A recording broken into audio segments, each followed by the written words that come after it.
Buenas noches, hermanos.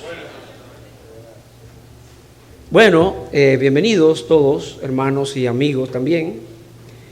Esta noche vamos a estudiar la palabra de Dios y estamos agradecidos del Señor porque nos permite hacerlo.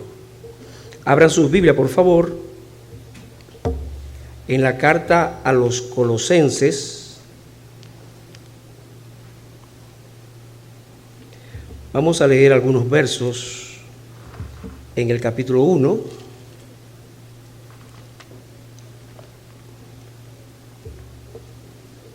Colosenses capítulo 1.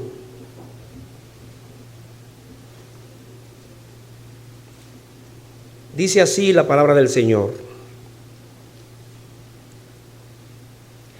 Pablo, apóstol de Jesucristo por la voluntad de Dios, y el hermano Timoteo, a los santos y fieles hermanos en Cristo que están en Colosas. Gracia y paz sean a vosotros de Dios nuestro Padre y del Señor Jesucristo. Verso 3.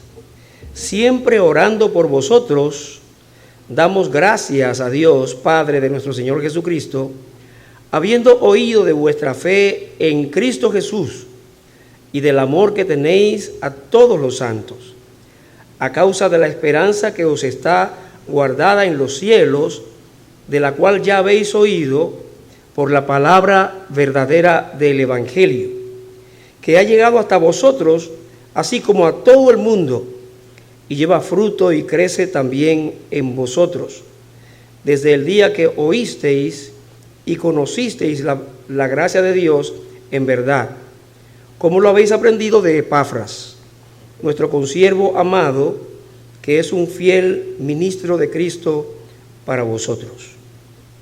Verso 8. Quien también nos ha declarado vuestro amor en el Espíritu, por lo cual también nosotros, desde el día que lo oímos, no cesamos de orar por vosotros y de pedir que seáis llenos del conocimiento de su voluntad en toda sabiduría e inteligencia espiritual, para que andéis como es digno del Señor, agradándole en todo, llevando fruto en toda buena obra y creciendo en el conocimiento de Dios, fortalecidos con todo poder, conforme a la potencia de su gloria, para toda paciencia y longanimidad.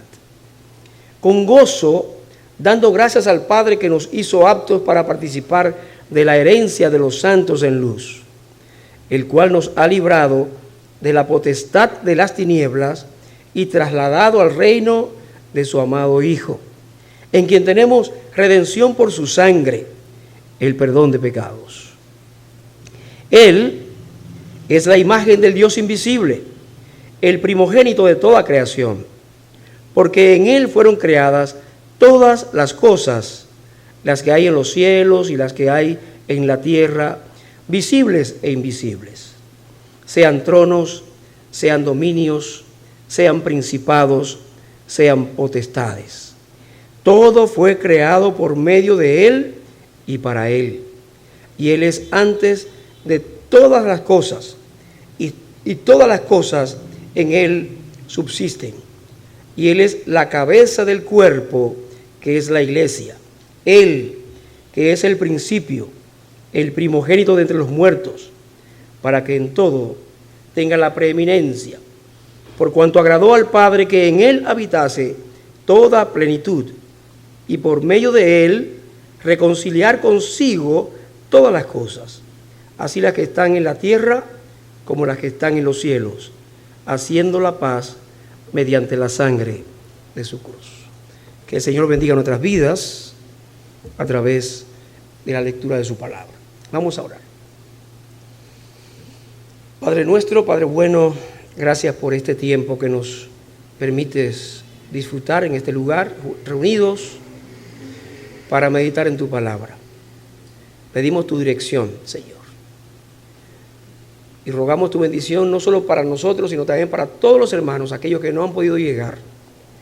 Ayúdales, mira a los enfermos, mira los que se han anunciado y aún los que no han sido anunciados. Tú los conoces a cada uno. Tú nos conoces a todos. Pedimos tu bendición, tu ayuda, de modo que tu nombre sea glorificado y nuestras vidas sean edificadas. Por Jesucristo nuestro Señor lo pedimos. Amén.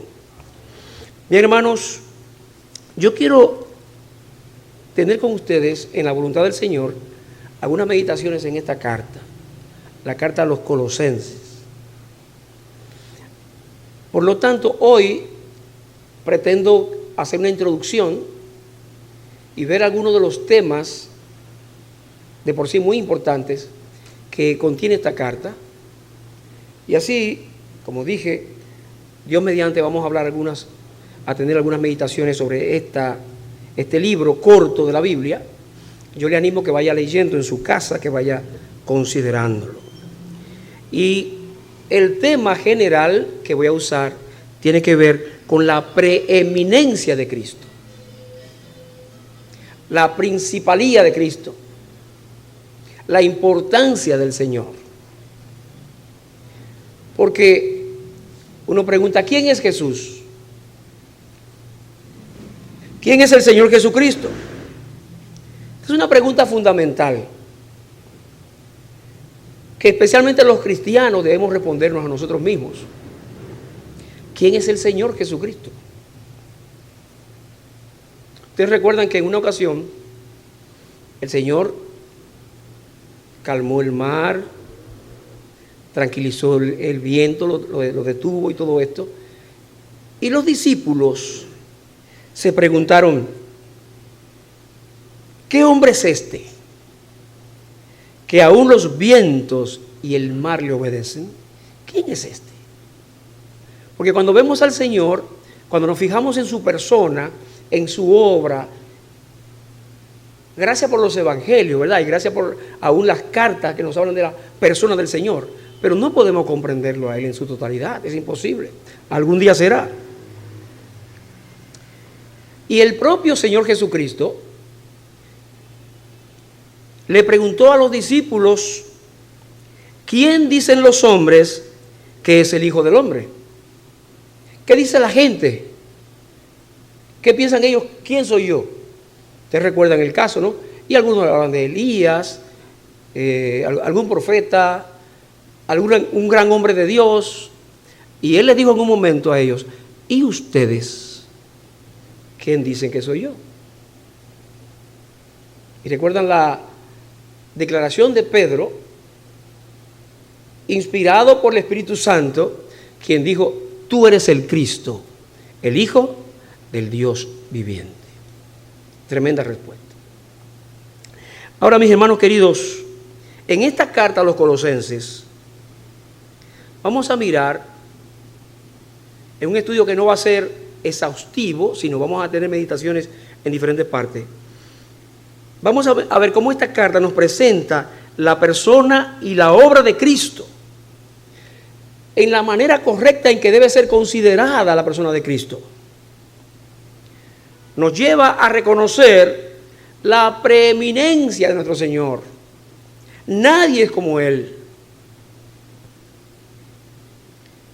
Así es que, considerando esto, podríamos llegar nosotros a tener una grandísima bendición al disfrutar de un conocimiento más maduro, más completo de quién es nuestro Señor.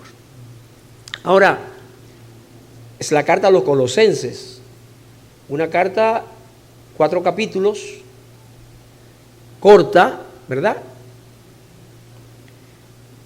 ¿Quiénes eran estas gentes a los que Pablo le escribió?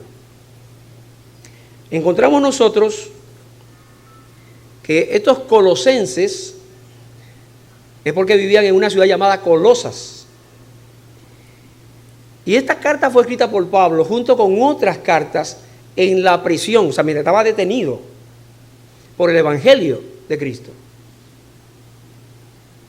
Y allí en la prisión, él escribe no solamente a los hermanos de Colosas, la carta a los Colosenses, sino también que escribe Efesios, Filipenses y la carta a Filemón. Si leemos Efesios, vamos a encontrar que en muchas ocasiones los pasajes, las expresiones, lo que se dice coinciden entre una carta y la otra. Así que es importante saber esto. Esta es una de las cartas escritas en la prisión por el apóstol Pablo. Y fue escrita, se considera, alrededor del año 60, 61, 62. Ahora, esta gente que está allí en Colosas, ¿quiénes son? Bueno, Colosas estaba en la región de Asia Menor. Turquía se conoce más fácil hoy. O sea, conocemos la referencia como Turquía en esa zona. Pero allí estaba no solamente la ciudad de Colosas, sino que también estaba la ciudad de Éfeso, en esa zona. Estaba la ciudad de Hierápolis, la ciudad de Laodicea. Y cuando leemos en la Biblia, por ejemplo, en Apocalipsis, cuando vemos las cartas a las iglesias, vamos a encontrar que el Señor envió cartas a la iglesia de Éfeso, ¿se acuerdan? Que has perdido tu primer amor, ¿se acuerdan? Y también la Odisea, que es aquella iglesia que se vanagloriaba o se enorgullecía de lo que era. Ahora, Pablo escribe a unos hermanos a los cuales él no conocía. Oiga esto. Pablo no conocía a los hermanos de esa iglesia. Vamos a ver lo que nos dice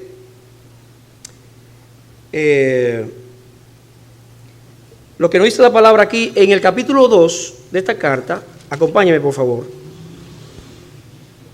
Colosenses capítulo 2 dice: porque quiero que sepáis cuán gran lucha sostengo por vosotros y por los que están en la Odisea y por todos los que nunca han visto mi rostro. O sea, esa gente no había visto a Pablo. Se piensa que él no fundó la iglesia, sino que esa congregación nació en ese lugar y posiblemente Epafras, a quien él menciona, fue el fundador de la iglesia, quien se ocupaba de enseñar y todo esto. Pablo estuvo en Éfeso por varios años, 3 años por lo menos, y desde allí él enseñaba, él tuvo allí un gran ministerio, pero él está hablando de Epafras, a quien llama consiervo amado, quien se ocupaba de orar por la iglesia o por las iglesias de ese lugar. Un hombre importante en esta carta y en la historia de la iglesia de ese tiempo. Ahora, allí en Colosas era una población gentil principalmente, pero también habían judíos. Los judíos estaban en muchos lugares, había colonias judías. Y esto nos da una idea a nosotros de que los tipos de influencias que había sobre la gente de ese lugar, y no solamente sobre la ciudad, sino sobre la iglesia.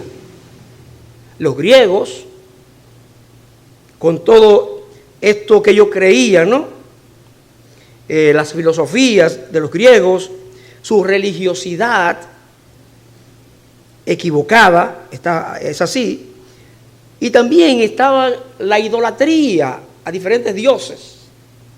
Mientras que los judíos, que seguían la ley de Moisés, seguían las costumbres, los ritos, y todo esto gravitaba sobre los hermanos de allí. Es importante pensar que nosotros como iglesia aquí en Puerto Plata, por ejemplo, tenemos influencias. Hay influencias. Por ejemplo, los turistas que vienen, la forma de vida del pueblo, en ocasiones podría atentar contra la manera correcta de vivir de los creyentes. A veces buscando un trabajo, ¿ves?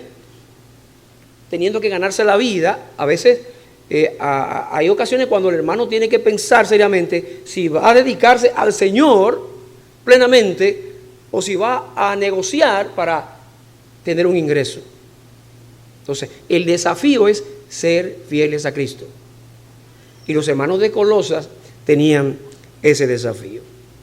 Yo quiero tratar, como dije, algunos de los temas como introducción. Más adelante ya hablaremos sobre el tema principal, que es la preeminencia de Cristo, pero en todo lo que vemos aquí estamos mirando a Cristo como preeminente. Y comenzando con algunos de los temas, Pablo dice en el primer capítulo: Pablo, apóstol de Jesucristo por la voluntad de Dios, y el hermano Timoteo, a los santos y fieles hermanos en Cristo que están en Colosas. Gracia y paz sean a vosotros de Dios nuestro Padre y del Señor Jesucristo. Miren qué interesante. El apóstol llama santos y fieles hermanos en Cristo. He dicho varias veces ya que la palabra favorita de Pablo para hablar de los creyentes es hermanos. Y aquí él dice fieles hermanos. O sea, esos hermanos que he dicho estaban influenciados por muchas cosas allí en esa ciudad, que era una ciudad importante en un tiempo, aunque luego descendió su importancia. Pero esos hermanos eran fieles, dice Pablo, al Señor. Y él comienza con una oración por esos hermanos. Y yo quiero tocar aquí este hermoso ejemplo de oración que nos enseña a cómo orar por nuestros hermanos. Aquí vemos nosotros al apóstol Pablo orando. Dice versículo 3: siempre orando por vosotros, damos gracias a Dios, Padre de nuestro Señor Jesucristo, habiendo oído de vuestra fe en Cristo Jesús y del amor que tenéis a todos los santos, a causa de la esperanza que os está guardada en los cielos, de la cual ya habéis oído por la palabra verdadera del Evangelio, que ha llegado hasta vosotros, así como a todo el mundo, y lleva fruto y crece también en vosotros, desde el día que oísteis y conocisteis la gracia de Dios en verdad, como lo habéis aprendido de Epafras.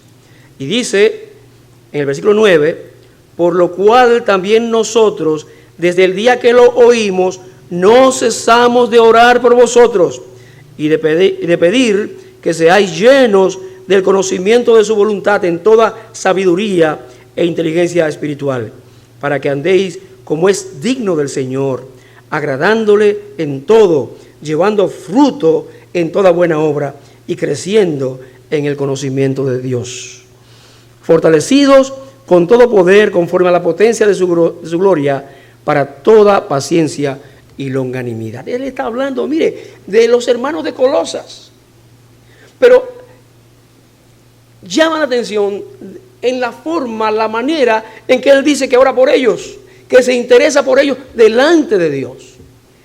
Y hermano, con cierta frecuencia nosotros decimos: hermano, oremos los unos por los otros. Y a veces se nos hace pesado. Hay hermanos que tienen hasta listados de oración. Eso es bueno. Y hay hermanos que conocen a todos los hermanos prácticamente y oran por casi todos. Ahora, qué bueno es orar. Pero si yo tengo alguna duda de qué debo pedir por los hermanos, ¿qué voy a pedir por la iglesia? Aquí tenemos un buen ejemplo que nos ayuda a ver cómo podemos llegar delante de Dios para pedir por los hermanos. Primero, cuando oremos, demos gracias por los hermanos. ¿Usted ve lo que dice ahí? Dice el apóstol: damos gracias a Dios, pero además dice, siempre orando. O sea, no es un asunto de que oraba un día por ellos, sino que se mantenía constantemente en oración por los hermanos y daba gracias por ellos. Yo le pregunto a usted, me pregunto a mí, ¿damos nosotros gracias a Dios por los hermanos que tenemos en la iglesia? ¿Lo sentimos de corazón así? Debería ser así. Además de eso, él está pidiendo aquí que esos hermanos sean llenos del conocimiento de la voluntad del Señor. Hay que crecer. Ese es el versículo 9. Hay que crecer en la gracia, en el conocimiento del Señor. También él pide que ellos puedan andar dignamente, agradando al Señor y llevando fruto. Y dice también en el verso 11 que él pide que sean fortalecidos con todo poder conforme a la potencia de la gloria de Dios. A veces estamos pidiendo cosas físicas o emocionales de los hermanos, pero lo más importante es esto: ser llenados con la potencia de Dios en nuestras vidas. Eso es lo más importante, hermano. Ahora Pablo nos da un ejemplo, no solamente con este caso, de lo que es interceder por los hermanos y orar los unos por los otros, sino que era una costumbre de Pablo, una buena costumbre de Pablo, orar por los demás creyentes. Lo encontramos en Romanos, usted puede buscar Romanos, Corintios, 1 Corintios, Filipenses, etc. Él se ocupaba de orar por los creyentes y lo comunicaba. Imagínese usted, a veces, la emoción positiva y el consuelo que un hermano recibe cuando le dice: estoy orando por ti. Si usted conoce una enfermedad o una situación, a veces nos dicen: ora por mí, y se nos olvida. O a veces estamos diciendo: y el hermano, ay, ahora que yo lo veo, hacía 6 meses que yo no lo veía ni sabía nada de eso. Porque no estamos orando por los hermanos, ¿verdad? Y nos sucede a todos. Pablo es un buen ejemplo de oración por los creyentes. Ahora, el mayor ejemplo, ¿en quién lo tenemos? En el Señor Jesucristo, en el Maestro, en nuestro Señor, el preeminente Señor. Él es preeminente en todas las cosas. Y ese ejemplo grande de oración por los demás lo encontramos precisamente en el Señor Jesucristo. Él ocupaba buena parte del tiempo hablando con el Padre Celestial a favor de los suyos. Vamos a ver algunos ejemplos, 2 o 3 ejemplos nada más. Vamos a Lucas capítulo 6. Lucas capítulo 6. Vamos a leer el versículo número 12. Lucas capítulo 6, verso 12. Vean lo que dice aquí. Lucas 6, 12. En aquellos días, Él, Jesucristo, ¿no? Cristo, el Señor, fue al monte a orar y pasó la noche orando ¿a quién? A Dios. Y cuando era de día, llamó a sus discípulos y escogió a 12 de ellos, a los cuales también llamó apóstoles. El Señor va a escoger a sus discípulos. Pero ¿qué es lo que hace? Dice aquí la palabra de Dios, y eso lo cuente lo que está explicando, que Él pasó la noche orando. ¿Por quién está orando? Por ellos. Eso es lo que lo que establece la relación, la conexión. Él se ocupó delante de Dios de orar. Iba a comenzar su ministerio, todo esto, pero iba a escoger a 12 hombres que le iban a acompañar. Además de eso, el Señor entregó a los discípulos un modelo de oración. ¿Cómo que lo llamamos? El Padre Nuestro. Enséñanos a orar. Y el Señor entonces le da un modelo de oración. Y usted ya sabe la oración. Algunos lo rezan sencillamente. Padre nuestro que estás en los cielos, etcétera, etcétera. Bien. Pero es un modelo para que conozcamos cómo debemos orarle al Padre Celestial. Ahora, ¿qué yo quiero destacar aquí en esta parte? Que en este modelo de oración que el Señor nos da,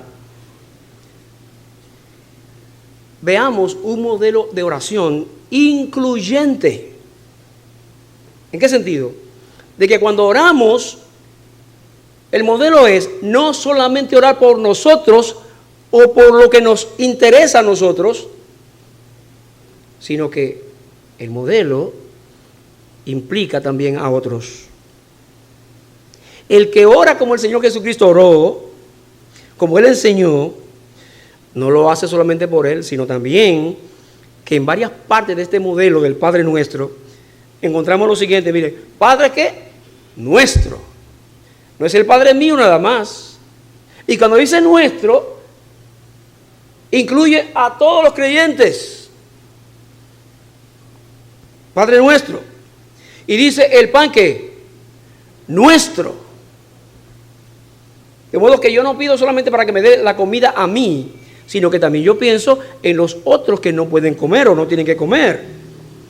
Y dice también, y perdónanos nuestras deudas. ¿Usted se fija, hermano? y no nos metas o no nos dejes caer en tentación, mas líbranos del mal. Hay un espíritu de tomar en cuenta a los demás delante de Dios. Una de las bendiciones grandes del creyente es que podemos ser intercesores delante de Dios. Vamos a Dios porque tenemos entrada abierta en Cristo para pedir por los hermanos. Y el Padre nos escucha porque Cristo nos dio la autoridad. Él abre la puerta. Ahora, me llama la atención, y he hablado otras veces de esto, que de una manera personal y específica, en el caso de Pedro, ¿se acuerdan? Cuando el Señor está allá para ser entregado, para ir a la cruz, el Señor le dice a Pedro que Satanás había pedido a los discípulos para zarandearlos como a trigo. Pero le dice una palabra poderosa, le dice, pero yo he rogado por ti que tu fe no falte. ¿Usted se fija? El Señor se ocupaba de orar de manera personal por cada uno, pero por todos también. Y es lo que nos enseña a nosotros.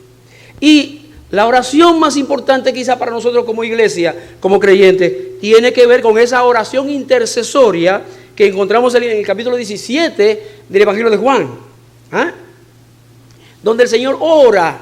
Es una larga oración, pero intercede delante del Padre por los discípulos, pero no solamente por los que estaban allí, sino por los que habían de creer por la palabra de ellos. Y en estos días que estamos hablando de la unidad, que es uno de los temas en esa oración, es bueno recordar esto. Cómo el Señor se ocupa de orar por los suyos. Es una hermosísima oración intercesora. Así que, hermanos, aquí tenemos nosotros en esa oración de Pablo por los colosenses un buen ejemplo de cómo orar por la iglesia, por los hermanos, los unos por los otros. Qué bueno es esto, ¿no? En segundo lugar, en esta carta a los colosenses también encontramos advertencias sobre peligros de enseñanzas falsas, filosofías, idolatría, tradiciones humanas. Vamos a ver lo que dice en el capítulo 2, verso 8. Acompáñenme por favor, Colosenses 2, 8. Dice, mirad que nadie os engañe por medio de filosofías y huecas sutilezas, según las tradiciones de los hombres, conforme a los rudimentos del mundo y no según Cristo. Y en el verso 16 dice, por tanto, nadie os juzgue en comida o en bebida, o en cuanto a días de fiesta, luna nueva o días de reposo. Todo lo cual es sombra de lo que ha de venir, pero el cuerpo es de Cristo. Nadie os prive de vuestro premio, afectando humildad y culto a los ángeles, entremetiéndose en lo que no ha visto, vanamente hinchado por su propia mente carnal, y no haciéndose de la cabeza, en virtud de quien todo el cuerpo, nutriéndose y uniéndose por las coyunturas y ligamentos, crece con el crecimiento que da Dios. Muchos maestros entienden que Epafras, que se ocupaba mucho de la iglesia, que posiblemente la fundó, había ido donde Pablo para explicarle que había problemas, porque la influencia de que hablamos al principio, filosofías, tradiciones humanas, estaban influyendo en la iglesia. De manera específica, se identifica que en aquel tiempo estaba naciendo lo que se conoció luego, y se conoce como el gnosticismo. Los gnósticos se ufanaban del conocimiento, que para conocer a Dios, que para crecer espiritualmente había que tener cierto conocimiento, pero ellos no entendían ni aceptaban que ese conocimiento venía por la palabra de Dios y por Jesucristo. No. Pero también estaban los judíos, con sus prácticas de la ley y la rigurosidad de las costumbres que habían establecido, Entonces, estos dos grupos estaban afectando a la iglesia. En todo esto, hermanos queridos, Jesucristo era uno, importante posiblemente, pero no el más importante, no el preeminente, que es lo que Pablo quiere enseñarnos a nosotros aquí.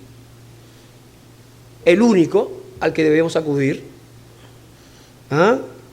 Así que esta carta es una respuesta, en parte, en contra de esas enseñanzas equivocadas. Jesucristo es el Dios que se hizo carne, el que vino a salvarnos a nosotros. Él es el único Dios verdadero. Él es supremo, Él es soberano. Por eso dice aquí, en el verso 9, porque en Él habita corporalmente toda la plenitud de la deidad. Dios estaba en Cristo. Él es Dios. Y yo no sé, ustedes recuerdan quizá algunos, un coro que dice, la plenitud de la deidad habita en Jesús. Por mucho tiempo lo cantamos y es un coro precioso que nos habla precisamente de esto, de que Cristo es nuestro todo y que en Él estamos completos. No nos falta nada en el Señor. Ahora, además de la influencia de los gnósticos y todo lo que esto implicaba, como dije ya, ahí estaba la práctica de la religiosidad judía, las costumbres y de estas cosas. Y yo creo que la parte que más nos puede afectar a nosotros, aunque hay muchas cosas más, pero a veces yo quiero notar esa parte, a veces, la parte que tiene que ver con las prácticas de costumbres y formatos que tenemos muchas veces, que son buenos muchísimas veces, claro, pero que a veces lo llevamos a una situación donde nos evita, por ejemplo, nos separa de otra gente por detalles que no son importantes. He mencionado antes el caso de algunas iglesias que se separaron, se dividieron, cuando se estableció el uso de la copa, de las copitas, con el vino, porque yo sé que los que son más nuevos no saben que, tratando de seguir lo que dice la Biblia, que era una copa, aunque eran varias copas en la cena del Señor, pero usaban una sola copa grande, y entonces la iban pasando en la iglesia, cada quien tomándose un poquito de la misma copa. Luego, por situaciones de salud y todas estas cosas, se cambió, y entonces entendió que no, eso no es determinante. Entonces cuando pusieron las copitas, pero hubo gente que dijo, no, eso es antibíblico, y vino separar. Cosas así, hermano. ¿Usted ve? Y hay que cuidarse de esas cosas, porque nos pueden hacer daño. Es peor pecado la enemistad, la separación, el distanciamiento en el pueblo de Dios, muchísimo peor, en el caso de que aquello tuviera algún problema. Así es que pensemos en esto, cuidarnos de las diferentes influencias que nos afectan, sobre todo las falsas enseñanzas que pueden hacernos desviar del camino que estamos siguiendo por el Evangelio. En tercer lugar, en esta parte que estamos mirando,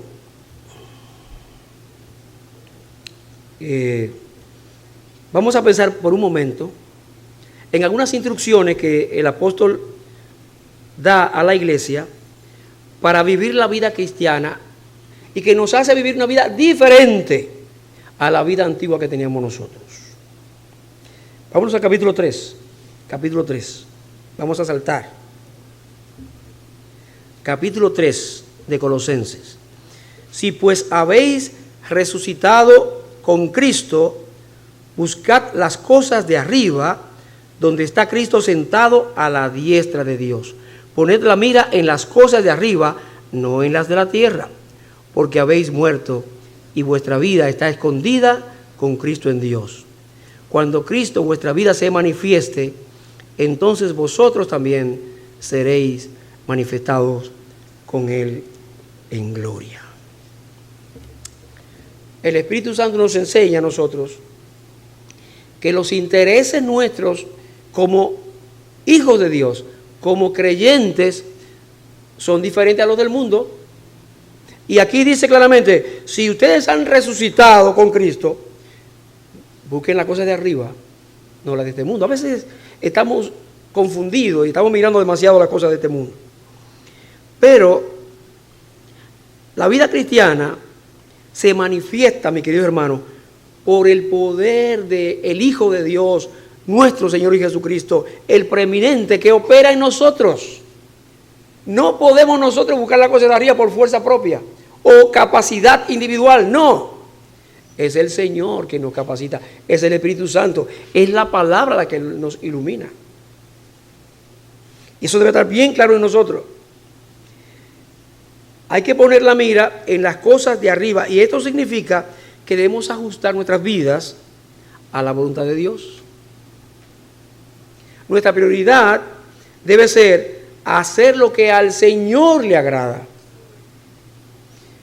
Por tanto, hay que quitar de nosotros el pecado, la inmoralidad. Dice aquí que hagamos morir todo lo que es propio de la naturaleza pecaminosa del viejo hombre. Hay que hacerlo morir. Pablo dice él mismo que tenía una gran lucha, ¿sí? Queriendo hacer el bien, lo bueno que quería hacer no lo hacía en ocasiones, y la cosa mala que no quería hacer, esa practicaba. Pero tenemos en nosotros la presencia del Espíritu Santo que nos capacita para ser vencedores en el Señor. Ahora, ¿cómo puede hacerse esto? ¿Cómo puede ser? Bueno, hablé del Espíritu Santo. Y es que Dios nos ha dado una vida nueva, hermano. ¿Usted lo sabía? Dios nos ha dado una vida nueva por la obra regeneradora del Espíritu Santo y su palabra, la palabra de Dios. Hemos resucitado con Cristo. Ahora tenemos la vida del que venció la muerte y el pecado. Tenemos la vida del que está sentado a la diestra de Dios. Fíjate cómo dice ahí. Si está sentado a la diestra de Dios, porque Él venció. Así que Colosenses nos dice que hemos muerto al pecado y que esta vida está escondida con Cristo en Dios. Yo quiero aprovechar, si tenemos aquí a un amigo, alguien que no es del Señor todavía o que va a escuchar este mensaje en algún momento, decirle que esa vida nueva, esa vida de victoria, de poder, solamente la tienen los que son creyentes en Cristo, los que han nacido de nuevo por el poder del Evangelio que Pablo predicaba en aquel tiempo también,